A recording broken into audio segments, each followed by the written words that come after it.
বাংলাদেশের বিভিন্ন ইউনিভার্সিটির বহু নারী শিক্ষার্থীর কাছে এখন সবচেয়ে পপুলার এবং কনভেনিয়েন্ট পেশার নাম হচ্ছে পতিতাবৃত্তি বা প্রস্টিটিউশন। এবং এই শব্দটা শুনলে আপনাদের অনেকের চোখ এতক্ষণ কপালে উঠে যেতে পারে, কিন্তু অত্যন্ত দায়িত্ব এবং কনসার্ন থেকে আজকের এই ভিডিওটি করছে। এই প্রস্টিটিউশনের ডাইনামিক্স একটু পরিবর্তন এসছে। এখন এই পুরোটার দুটো ভার্সন আছে বলতে পারেন। একটা হচ্ছে রাত কাটানো, আরেকটা ভার্সন হচ্ছে একেবারে ঘরে বসে টাকা আয় করার ভার্সন। কোথাও যেতে হবে না, জাস্ট ঘন্টা ভিত্তিতে আপনি নিজের শরীরটাকে প্রদর্শন করবেন আপনার কাস্টমারের কাছে। একটা বড় নেটওয়ার্ক আছে, বিশাল সিন্ডিকেট আছে, just be a part of it.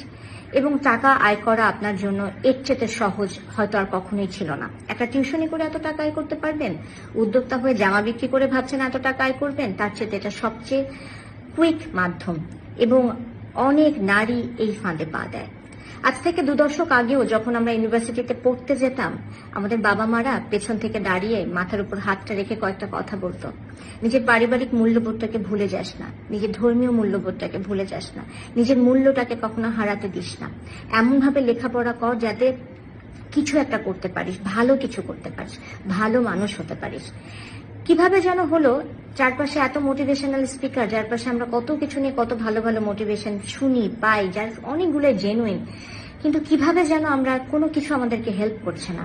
আজকে এমন একটা সময় আমরা দাঁড়িয়ে আছি, আমাদের টেলিভিশন খুলে সেদিন একটা ইন্টারভিউ দেখছিলাম, উপস্থাপিকা মডেলকে জিজ্ঞেস করছেন আপনার কয়টা সুগার ড্যাডি আছেন। তার কোনো লজ্জা হচ্ছে না, তার কোনো অস্বস্তি হচ্ছে না, এবং যিনি উত্তর দিচ্ছেন তার কাছেও সুগার ড্যাডি নিয়ে কথা বলতে কোনো অনাপত্তি নেই। এবং এই পুরো জায়গাটায় যে জিনিসটা বোঝা খুব দরকার, যে আস্তে আস্তে একটা সমাজে শালীনতা কাকে বলে, যখন এর কোনো উত্তর পাওয়া যায় না সঠিক, লজ্জা বোধটা আস্তে আস্তে চলে যায়, আপনার কাছ থেকে আমি লজ্জা কেড়ে নিতে পারি, তখন আপনার ভেতর থেকে কেউ গেয়ে ওঠে না। কি করছিস এটা, কেন করছিস, কাকে খুশি করার জন্য করছিস, জীবনে কি হারাচ্ছিস একবার চিন্তা করছিস?